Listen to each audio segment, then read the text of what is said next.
প্রিয় শিক্ষার্থী, creative language একাডেমিতে স্বাগতম। সঙ্গে আছি আমি সোহেল প্রধান। আজ আমরা কথা বলবো জাপানিজ বেসিক বর্ণ পরিচিতি নিয়ে। স্বরবর্ণ এবং ব্যঞ্জন বর্ণতে যেভাবে আমরা আলাদা আলাদা করে চার্ট প্রকাশ করি, জাপানি ভাষায় সেরকম নয়। শুধুমাত্র তারা একটা চার্টই প্রকাশ করে থাকে এবং এই চার্টটায় 46টি অক্ষর রয়েছে। এই 46টি অক্ষর যদি আমরা মুখস্থ করতে পারি তাহলেই জাপানিজ শব্দ পড়া সম্ভব। আমরা দেখি এই বর্ণটা হচ্ছে আ, এটাকে বলা হয় আ। সরাসরি ভিতর থেকে শব্দটা আসে আ আ। তারপরে হচ্ছে ই ই, তারপরে আছে উ। আমরা যেমন ব্যাকরণে বলি না উ, একদম ভেতর থেকে শব্দটা আসতে হবে উ। তারপরে এ, তারপরে এ, তারপর আছে ও। তাহলে আ ই উ এ ও, আ ই উ এ ও। তারপর দেখি তারা কি করেছে কা। আমরা দেখি বাংলায় কার চিহ্ন ব্যবহার করি, পদে আকার, একার, হ্রস্বকার, দীর্ঘকার এগুলো আমরা দিয়ে এক একটা বর্ণকে এককভাবে উচ্চারণ করি। কিন্তু জাপানিজরা করেছে কি, এই কার চিহ্নের ব্যবহারটা যেন প্রয়োজন না হয়, সরাসরি সেই রকমের সিম্বল তৈরি করেছে। যেমন এটা আমরা দেখি অক্ষরটা কি কা, সরাসরি পদে আকার দিয়ে আমরা কা বানাতাম, কিন্তু তারা করেছে কি সরাসরি একটা সিম্বল তৈরি করেছে। এটা হচ্ছে কা।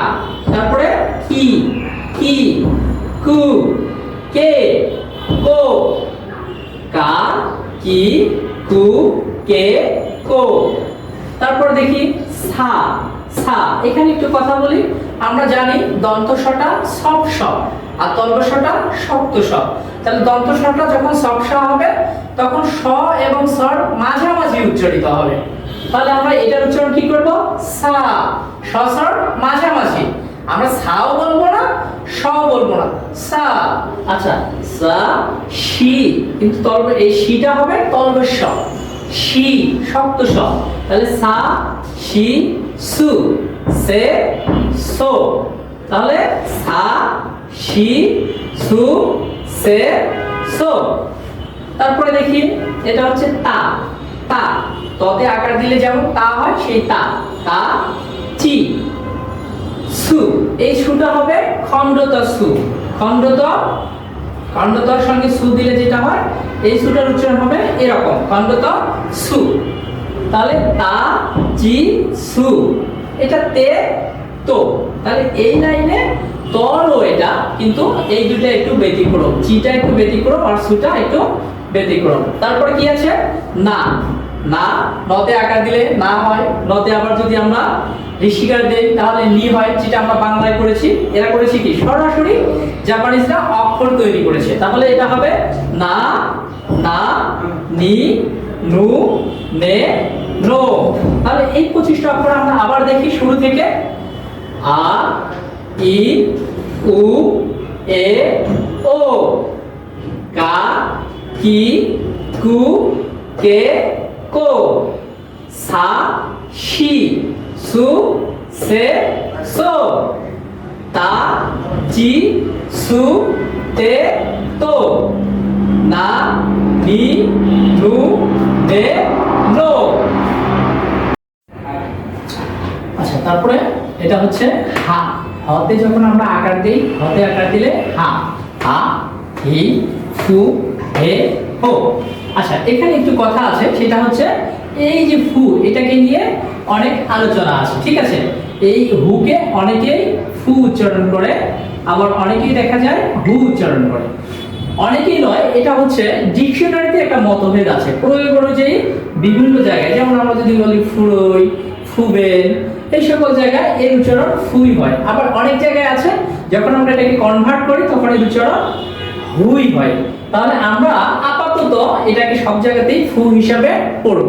যখন ফরমেশন শিখবো তখন এটা নিয়ে আমরা কথা বলবো। আচ্ছা দেখি তাহলে এখন কি হচ্ছে হা হি ফু হে হো। এই ফুটা আমরা এমন ভাবে উচ্চারণ করব, মুখে বাতাস রেখে আমরা ছাড়ি না, ফু ফু এরকম বাতাস রেখে আমরা ছাড়বো। ফু হা হি ফু হে হো।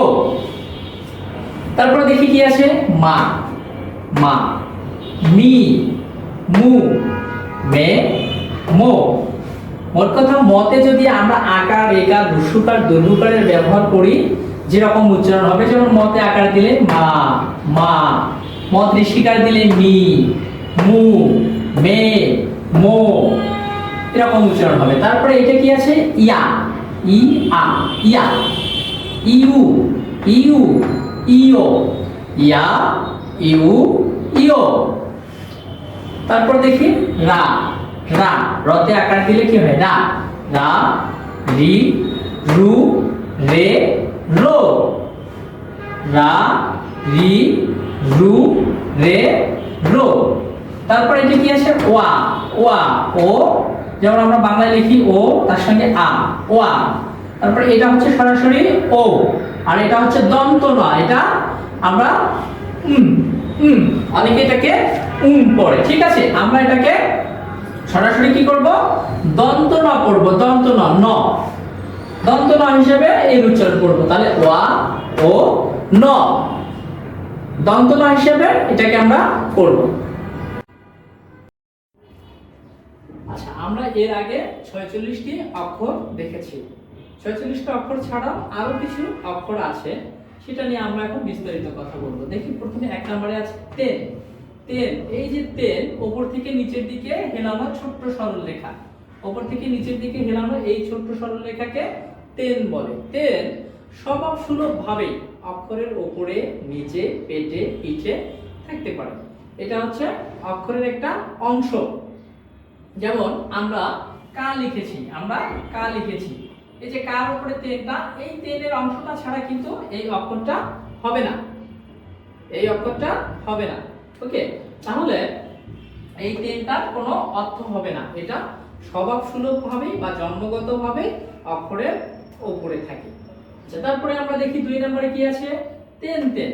আচ্ছা, আমরা যদি পাশাপাশি দুইটা তেন লিখি, এই একটা তেন পাশে আরেকটা তেন লিখেছি, তাহলে পাশাপাশি দুইটা তেন হলে এর উচ্চারণ কি হবে তেন তেন তেন তেন।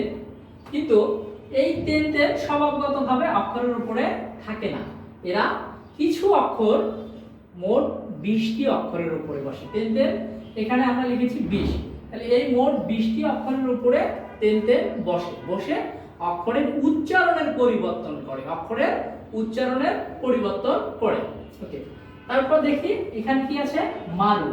মারু, মারু শব্দের অর্থ জাপানিজে সার্কেল, বৃত্ত এমন অর্থ বহন করে। শূন্যকেও অনেক সময় নেটিভ জাপানিজরা মারু বলে থাকে। কিন্তু এই যে শূন্যের মতো দেখতে আকারে ছোট, এটা যদি বাক্যের শেষে নিচে থাকে তাহলে ফুল স্টপের কাজ করে। বাক্যের শেষে নিচে যদি থাকে তাহলে এই মারুটা ফুল স্টপের কাজ করবে।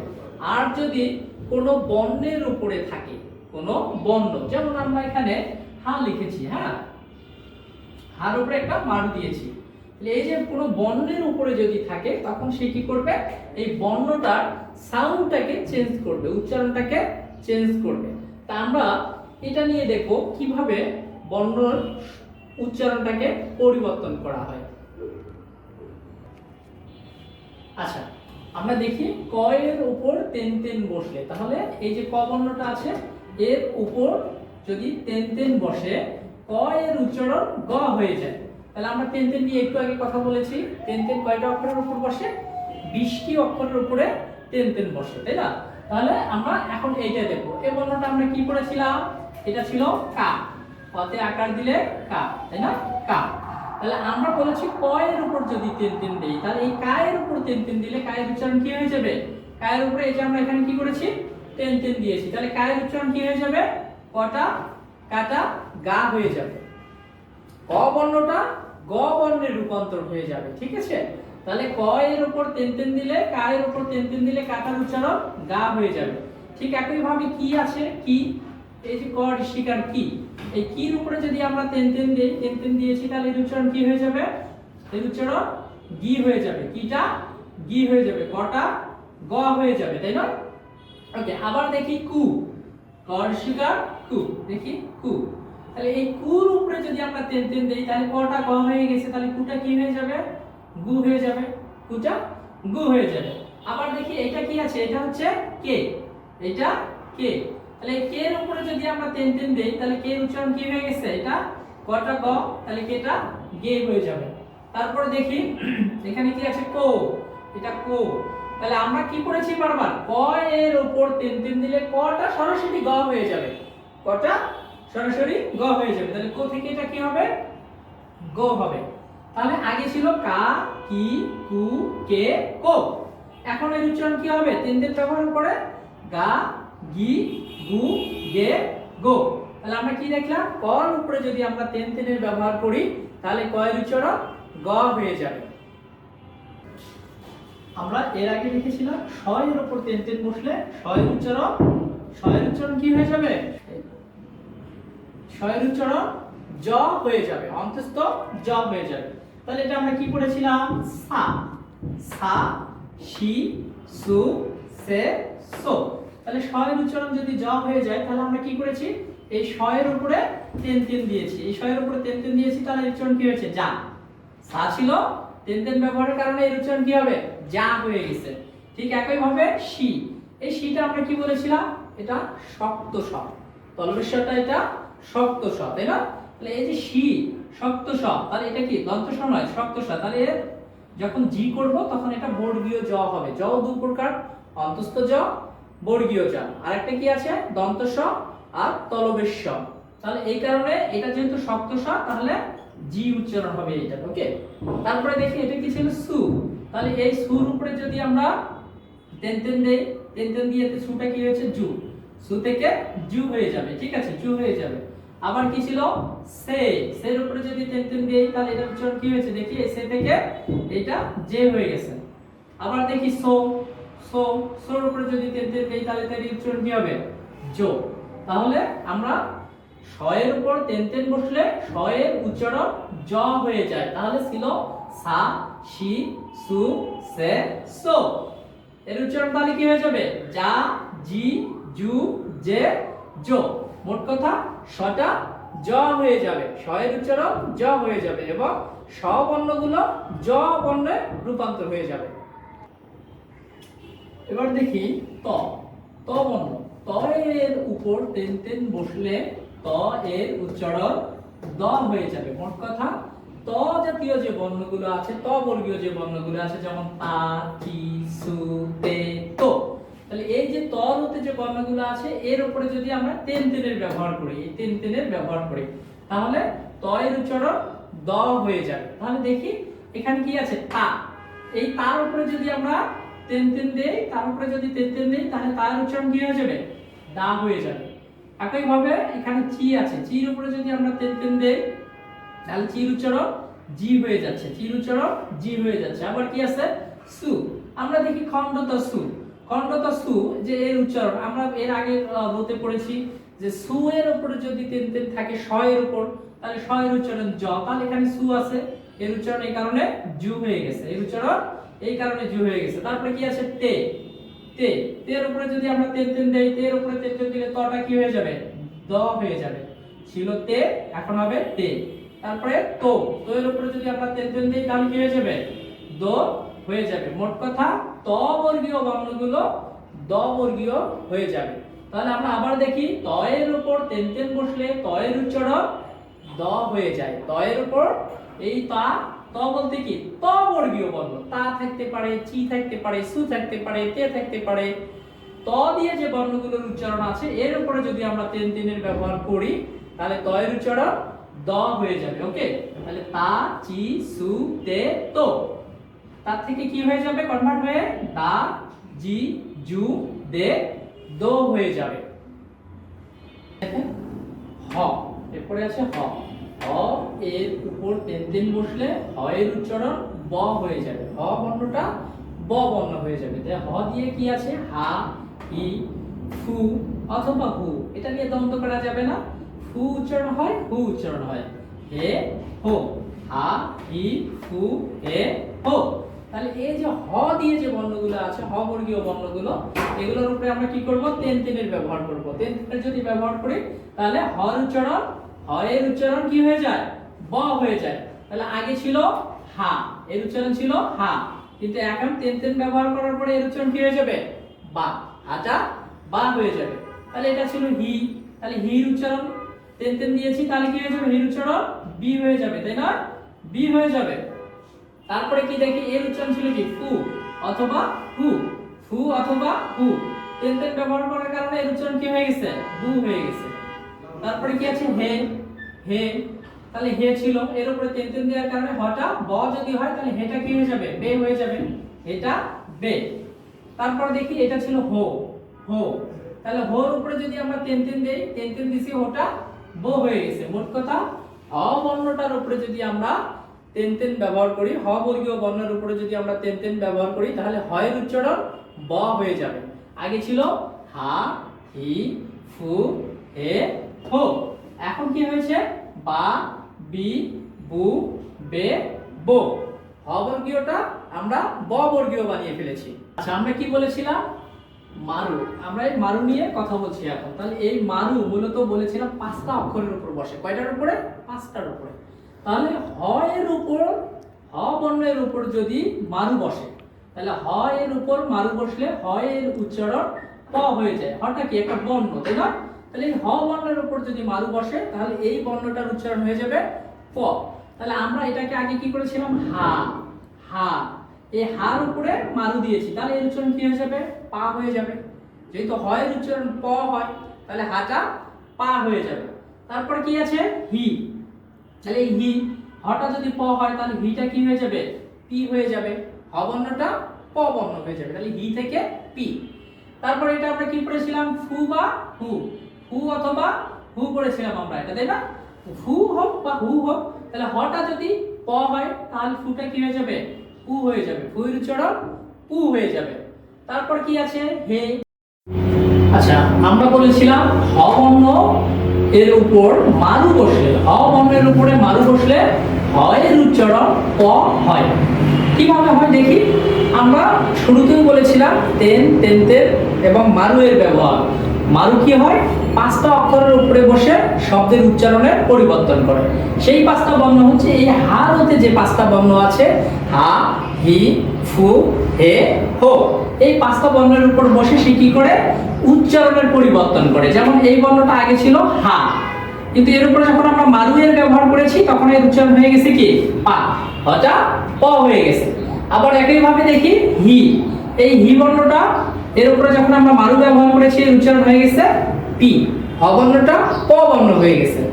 আবার দেখি এই বর্ণটা ছিল ফু, ফু, আমরা এটা নিয়ে বলেছি মতবিরোধ করা যাবে না, ফু হতে পারে হু হতে পারে, হ্যাঁ। তাহলে ফু, তাহলে ফুর উপরে যদি আমরা মারু দেই তাহলে এর উচ্চারণ কি হয়ে যাবে, পু হয়ে যাবে, ফটা প হয়ে যাবে। একই ভাবে হে, হের উপরে যদি আমরা মারু দেই তাহলে হটা প হলে হেটা পে হয়ে যাবে, তাই না? আবার দেখি একই ভাবে কি আছে, হো বর্ণ আছে, হো, হো, হোর উপরে যদি আমরা এই যে মারু দিয়েছি তাহলে এর উচ্চারণ কি হয়ে গেছে, প হয়ে গেছে। মোট কথা হয়ের উপর মারু দিলে হ বর্ণটা প হয়ে যাবে। তাহলে হা, হি, ফু, হে, হো কি হয়ে গেছে, পা, পি, পু, পে, পো। তাহলে আমরা দেখলাম যে হচ্ছে তেন এবং মারুর ব্যবহার করে মোট বর্ণ আমরা কয়টা পরিবর্তন করেছি। প্রথমে ছিল আমাদের কারো, প্রথমে ছিল কা, ক এর উপর তেন দিয়েছি আমরা, ক এর উপর তেন দিয়ে ককে কি বানিয়েছি, ক বানিয়েছি। তারপর কি ছিল স, স এর উপরে আমরা তেন দিয়ে শকে জ বানিয়েছি।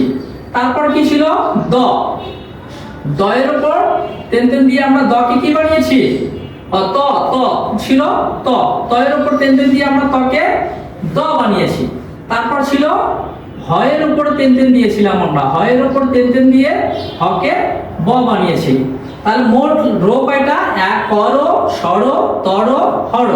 এই 4টা রোতে 4 5 20, 20টা অক্ষর আছে, এই 20 লেটার। এটা কি কনভার্টেড হয়ে গেছে, কটা গ হয়ে গেছে, সটা জ হয়ে গেছে, তটা দ হয়ে গেছে, আর হটা ব হয়ে গেছে। 20টা অক্ষর কনভার্টেড হয়ে গেছে। তারপর আমরা কি করেছি, মারু এর ব্যবহার, হয়ের উপর মারু ব্যবহার করে হয়ের উচ্চারণ আমরা কিসে কনভার্ট করেছি, পতে করেছি। তাহলে প ব্যবহার করেছি আমরা 5টা অক্ষরের উপরে।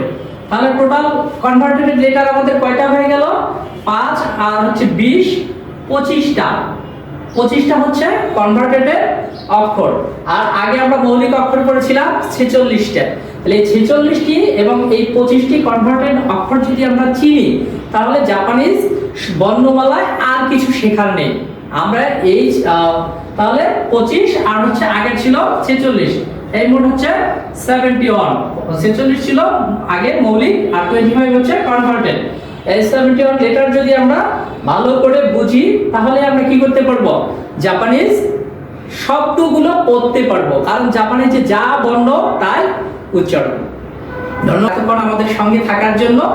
আমাদের পরবর্তী ক্লাসগুলোতে আরো বিস্তারিত আলোচনা নিয়ে আসব, আমাদের সঙ্গেই থাকবেন। লাইক সাবস্ক্রাইব করে আমাদেরকে আরো উৎসাহিত করবেন যাতে আমরা আরো ভালো ভালো এরকম ভিডিও করে আপনাদের সহযোগিতায় আসতে পারি। ধন্যবাদ।